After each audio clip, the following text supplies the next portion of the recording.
விஷயத்தை தெளிவுபடுத்திட்டே பேச ஆரம்பிக்கிறேன். ராம்நாத் கோவிந்த் தலைமையில் அமைத்த கமிட்டி இருக்கு பாருங்க. முதல்ல ஒரு பிரசிடென்ட் ஆஃப் இந்தியாவை ஒரு குழுவின் தலைவராக, ஒரு தேசத்தின் தலைவரை ஒரு குழுவின் தலைவராக போட்டது முதல் தப்பு. இப்போ அந்த அறிக்கை வந்திருக்கு. நான் முன்னாடி போகல. 79வது பாராளுமன்ற அப்படி போடக்கூடாதுன்னு இருக்கா? போடக்கூடாதுங்க. ஒரு நாட்டினுடைய பிரசிடெண்டாக இருந்தவரை கூப்பிட்டு நீ ஒரு கமிட்டிக்கு ஒரு 5 பேருக்கு 7 பேருக்கு தலைவராருன்னு சொல்லுவீங்களா? அது வந்து அவர் அவமானப்படுத்துகிற மாதிரி தான். ஆனால் சில பேர் அந்த அவமானம்னு தெரியாமல் ஏற்றுக்கொள்கிறார்கள். இப்போ நான் அந்த விஷயத்துக்கும் போகல. இப்போ கமிட்டி அறிக்கை கொடுத்தாச்சு.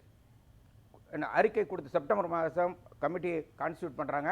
மார்ச் மாதம் அறிக்கையை கொடுத்துட்றாங்க. இப்போ அந்த அறிக்கையில் 3 பகுதி இருக்குது. ஒன்று பாராளுமன்றம், சட்டமன்றம், 3வது லோக்கல் பாடிஸ். இந்த லோக்கல் பாடிஸை இப்போ பேசலை. அந்த அறிக்கையில் சொன்னது சட்டமன்றத்துக்கும் நாடாளுமன்றத்துக்கும் ஒன்றா தேர்தல் நடத்துவோம், அதற்கு பிறகு 100 நாளில் உள்ளாட்சிகளுக்கு தேர்தல் நடத்துவோன்னு இருக்குது. இப்போ அந்த உள்ளாட்சியை விட்டாங்க. முதல்ல நான் கேட்குற கேள்விக்கு உங்கள் மூலமாக நாட்டு மக்களுக்காக கேள்வி கேட்கிறேன். முதல்ல கோப்பனா கேட்டார்ல, இப்பொழுது 2025 பீகார்லேயும் டெல்லியிலேயும் தேர்தல் வரப்போகுதுங்க. இந்த இது எப்போ அமுல்படுத்த முடியும்னா, ஒருவேளை நாடாளுமன்றம் ஏற்றுக்கொண்டால், அது எப்படி ஏற்றுக்கிறதுங்கிறதையும் சொல்கிறேன், ஏற்றுக்கொண்டால் 2029 வரலாம். இப்போ 2025 தேர்தல் நடந்து 2030 அவங்களுக்கு பதவி இருக்கும். அப்போ 2029 பீகார்லேயும் டெல்லியிலையும் ஆட்சி கவிழ்ந்து விடும். அப்போ அங்கே ஆட்சி யாருடைய ஆட்சியாக இருக்கும்? முதல் கேள்வி. அடுத்தது சரண் சிங் பிரதமராக இருந்த பொழுது, விபி சிங் பிரதமராக இருந்த பொழுது பாராளுமன்றத்தை கலைத்து விட்டு, நல்லா கவனிங்க, பாராளுமன்றத்தை கலைத்து விட்டு தேர்தல் நடத்தப்பட்டது. இந்தியாவில் மாநிலங்களுக்கு கவர்னர் ஆட்சி, ஜனாதிபதி ஆட்சி உண்டு. ஜனாதிபதியின் பெயரால் கவர்னர் ஆட்சி உண்டு. ஆனால் மத்தியில் ஜனாதிபதி ஆட்சியே கிடையாது. நல்லா நீங்கள் கவனிக்கணும். அரசியல் சட்டம் டாக்டர் அம்பேத்கர் மிக கவனமாக அரசியல் சட்டத்தை தயாரித்திருக்கிறார். மத்தியில் ஜனாதிபதி ஆட்சிக்கே வழி இல்லை. ஒரு காபந்து அரசாங்கம் கொஞ்ச நாளைக்கு இருக்கலாமே தவிர ஜனாதிபதி ஆட்சியே இருக்க முடியாது. இப்போ அது போன்ற ஒரு சூழ்நிலை ஏற்பட்டால், ஏன் இப்பவே கூட ஏற்படும். ஏன்னா இதை ஏன் நான் சொல்கிறேன் என்று சொன்னால், தெலுங்கு தேச கட்சியின் தலைவராக இருக்கிற சந்திரபாபு நாயுடு ஒரே நாடு ஒரே தேர்தல் என்பதை எதிர்க்கிறார். அவருடைய ஆதரவோடும் ஜனதாதள் யூ பீகார் நிதிஷ்குமார் ஆதரவோடு தான் அந்த கட்சி இருக்கு. ஒருவேளை இவர்கள் ஆதரவை விலக்கி கொண்டால் கூட பிரச்சனை வருவதற்கு சான்ஸ் இருக்கிறது. அப்போ என்ன செய்ய போறீங்க? அது ஒரு கேள்வி. ஒரு நாடாளுமன்ற உங்களுக்கு இருக்கிற அதிகாரத்தை பயன்படுத்தி நாடாளுமன்றத்துக்கு தேர்தல் நடத்துகிற பொழுது, ஒரு மாநிலத்துக்கு தேர்தல் நடத்தினா அந்த மாநிலத்தில் இப்சோ ஃபேக்டோ யார் ஆள போகிறார்கள்? அது தேர்ந்தெடுக்கப்பட்ட ஒரு அரசாங்கமா அல்லது மத்திய அரசாங்கத்தின் ஏஜெண்டா இருக்கிற கவர்னரா? அந்த கேள்விக்கு பதில் சொல்லணும். இப்போ இவங்க ரொம்ப புத்தாலித்தனமா என்ன பண்ணியிருக்காங்கன்னா, சட்டமன்றத்துக்கு நாடாளுமன்றத்துக்கு தேர்தல் வச்சுக்குவோம், ஆனால் அதுக்கு கூட சில விஷயங்கள் தேவையாக இருக்கிறது. அதுக்கு முக்கியமான பல சட்டப்பிரிவுகள், 5 சட்டப்பிரிவுகளை மாற்ற வேண்டியிருக்கும். ஆர்டிகல் 83 பாராளுமன்றம் குறித்தது, 85 சம்மனிங் அண்ட் ப்ரோரோகேஷன் ஆஃப் பார்லிமெண்ட், அதே போல் ஆர்டிகல் 172 174 சட்டமன்றத்தை கூட்டுவது அல்லது மாற்றி அமைப்பது. அடுத்தது ஆர்டிகல் 18 சட்டங்கள்ல திருத்தம் செய்ய வேண்டிய 5 சட்டங்கள். அதான் நான் சொல்றேன். அதுக்கு இவங்க என்ன சொல்றாங்கன்னா, அதாவது ஒரு பெரிய டெரிட்டரியோட சேர்த்து ஒன்றுக்கு மேற்பட்ட சட்ட திருத்தங்கள் தேவை என்றால் நீங்க என்ன பண்ணணும்னா, நாடாளுமன்றத்தில் 2/3 மெஜாரிட்டி இருக்கணும். நல்லா கவனிங்க. அவங்க வாக்களிக்கணும். அவர்கள் வாக்களித்து நிறைவேற்றிய பிறகு சட்டமன்றங்களில், ஏன்னா சட்டமன்றம் சம்பந்தமானது, 50% சட்டமன்றங்கள்ல வெற்றி பெற வேண்டும். ஆனா இங்க 2/3 மெஜாரிட்டி எவ்வளவு? இவர்கள்ட்ட எவ்வளவு இருக்கிறது? 293 பேர். அதாவது என்டியோட மொத்த நாடாளுமன்ற உறுப்பினர்கள் 2/3 மெஜாரிட்டினா 362 பேர் குறைந்தபட்சம் தேவையா இருக்கிறது. முதல்ல இந்த சட்டம் அறிமுகப்படுத்தப்பட்ட உடனேயே அது என்ன ஆகுங்கிறத பத்தி அப்புறம் நான் பேசுறேன். நான் இப்ப பேசல. அப்ப இது ஏன் இப்ப செய்ய வேண்டிய அவசியம் என்ன இருக்கு?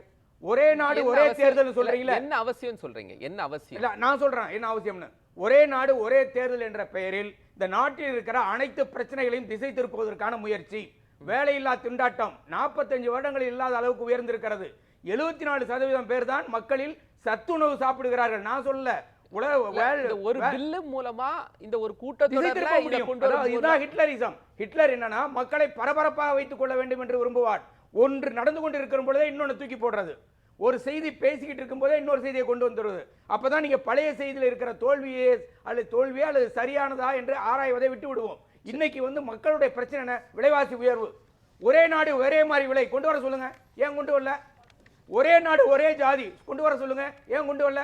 ஒரே நாடு ஒரே மாதிரி கல்வி ஏன் கொண்டு வரவில்லை? அப்ப இதுக்கு என்ன இவ்வளவு அவசரம்? அவசரம் ஒன்னே ஒண்ணுதாங்க. 2029க்கு பிறகு இந்திய நாட்டில் ஒருவேளை இவர்கள் வெற்றி பெற்ற, சத்தியமா அது நடக்க போறதில்லை. இன்னைக்கு இருக்கிற அரசியலை புரிந்து கொண்டால் பாராளுமன்றத்தில் இவர்களுக்கு அவ்வளவு மெஜாரிட்டி இல்லை, 50% சட்டமன்றங்களை வெற்றி பெற போதுமில்லை. ஒருவேளை அப்படி நடந்தால் 2029க்கு பிறகு ஒரே நாடு ஒரே தலைவர் அவர் மோடி என்று உருவாக்கி விடுவார்கள். இதுதான் இவருடைய அரசியல் நோக்கம். அது மட்டுமல்ல, ஜாதியவாதம், இந்துத்துவம் இதை உயர்த்தி பிடிப்பதற்கான ஒரு திட்டமாகத்தான் பார்க்கப்படுகிறது. லோக்கல் பாடிஸ்க்கு அஜெண்டா வேற, மக்கள் பிரச்சனை வேற. எம்எல்ஏ சட்டமன்ற தேர்தலுக்கு அஜெண்டா வேற, மக்கள் பிரச்சனை வேற. அகில இந்திய அளவில் பாராளுமன்றத்துக்கு பிரச்சனைகளே வேற. அப்போ மூன்று விதமாக இருக்கிற பொழுது ஒரே நாடு ஒரே தேர்தல் என்பது இந்த நாட்டில் சர்வாதிகாரத்தை இன்னும் சொல்லப்போனால் மறைமுகமாக ஒரே நாடு ஒரே தலைவர் அவர் ஜனாதிபதி மோடி என்று சொல்வதற்கும் ஆச்சரியப்படுவதற்கு எதுவும் இல்லை. இல்ல 2029 நீங்க அகில இந்திய அளவில் கூட்டணி கட்சிகள்லாம் சேர்ந்து இன்னொரு அணி அமைக்க போறாங்க. அதுல இதே மாதிரி சூழல்கள் வரும்போது மோடி தான் மீண்டும் வருவார் அப்படின்னு எப்படி? மகாராஷ்டிராவிலையும் ஹரியானாவிலையும் யார் ஜெயிக்க போறாங்கன்னு சொன்னாங்க? யார் ஜெயிக்க போறாங்கன்னு சொன்னாங்க? எப்படி ஒரு குறிப்பிட்ட நேரத்தில் வாக்கு அதிகமாக போச்சு? அதனால தேர்தலில் நிறைய சந்தேகங்கள் இருக்கிறது. நீங்க அந்த கேள்வி கேட்டீங்கன்னா அந்த கேள்வி தான் நான் சொல்லுவேன். இன்னைக்கு வந்து தேர்தலோட நடைமுறை பற்றி பல விஷயங்கள் வந்து கொண்டிருக்கிறது. அதனால அதுக்கு போகல. ஆனால் இதை கொண்டு வந்து வெற்றி பெறுவதற்கே வாய்ப்பு இல்லை என்பது என்னுடைய கருத்து. இதை தாண்டி இந்த ஒரே நாடு ஒரே சிஸ்டம் அப்படிங்கிறது வளர்ச்சிக்கு வழிவகுக்கும். சரி, இது பாஜக கொண்டு வராமல் ஒருவேளை காங்கிரஸ் கொண்டு வந்திருந்தால், இல்ல காங்கிரஸ் கூட்டணி கட்சிகள் கொண்டு வந்தால் ஏற்றிருப்பீங்களா? நீங்க ஏற்றிருக்க மாட்டோம். காங்கிரஸ் ஆட்சிக்கு வந்த உடனே 1952ல் அன்றைக்கு எதிர்க்கட்சி தலைவராக இருந்த ஏ.கே. கோபாலன் ஒரு மசோதாவை தாக்கல் செய்கிறார். என்ன மசோதா தெரியுங்களா? விகிதாச்சார வாக்குரிமை, விகிதாச்சார அடிப்படையில் பாராளுமன்ற தேர்தல், விகிதாச்சார அடிப்படையில் சட்டமன்ற தேர்தல். இப்ப இன்னைக்கு அவங்க மேடம் தப்பா சொல்லிட்டாங்க. பாராளுமன்ற தேர்தலுக்கு அரசாங்க செலவு பண்ணது வெறும் 4500 கோடி உள்ளதான். பாஜக செலவு பண்ண 90,000 கோடிக்கு மேல. மொத்த செலவு 1,30,000 கோடி தேர்தல் செலவு. ஆனா அரசாங்க செலவு பண்ணது 4,500 கோடி. பணக்காரர்கள் விட்டு கொடுத்த வரி 9,80,000 கோடி. பணக்காரர்களுக்கு விட்டு கொடுத்த கடன், தள்ளுபடி செய்த கடன், அது மட்டும் அதுவும் கிட்டத்தட்ட 10 லட்சம் கோடி. இந்த 4,400 கோடியோ அல்லது 4,500 கோடியோ இந்திய நாட்டினுடைய பட்ஜெட், ஒட்டுமொத்த பட்ஜெட் 47 லட்சம் கோடி போடுற பட்ஜெட்ல ஒரு துளி என்பதை ஞாபகப்படுத்த விரும்புகிறேன். சார், அடிக்கடி தேர்தல்கள், இந்த வருடம் ஒரு 4 மாநிலத்துக்கு தேர்தல், அடுத்த மாநிலம் 5க்கு தேர்தல், அரசு இயந்திரங்கள் செயல்பாடு. மக்கள் உங்களுக்கு கட்டளை இடுகிறார்கள். நீ போன தடவை செய்த தவறை இப்பொழுது திருத்திக் கொள் என்று அடிக்கடி தேர்தல் நடப்பதன் மூலமாக மக்கள் உங்களுக்கு எச்சரிக்கை செய்கிறார்கள், கட்டளை இடுகிறார்கள். அதுதான் உண்மை. அப்போ அடிக்கடி தேர்தல் நடைபெறுது அப்படிங்கிறது ஆட்சியில் இருப்பவர்களுக்கு கேள்வி கேட்பதற்கான ஒரு வாய்ப்பு. 5 ஆண்டுகள்னா கேள்வி கேட்க முடியாது. நீங்க தவறு செஞ்சீங்கன்னா நீ இருக்கக்கூடாது, ஒரு நாள் கூட இருக்கக்கூடாது என்று கூட சொல்லலாம்.